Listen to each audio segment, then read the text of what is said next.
Show TikToker Alizeh सहर की गैर इखलाकी वीडियो लीक होने के बाद खुदकुशी की खबरों की हकीकत सामने आ गई।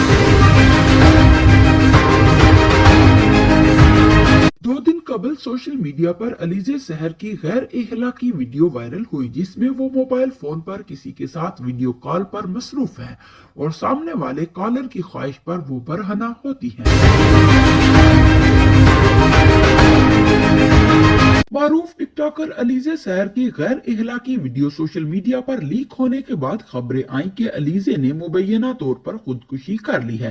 ताहम अब इसकी असल हकीकत सामने आ गई है। टिकटॉकर के भाई ने ऐसी खबरों की तरदीद की और कहा कि ये बिल्कुल झूठी खबरें हैं। अलीज़े बिल्कुल ठीक है और इसने खुदकुशी की कोशिश नहीं की।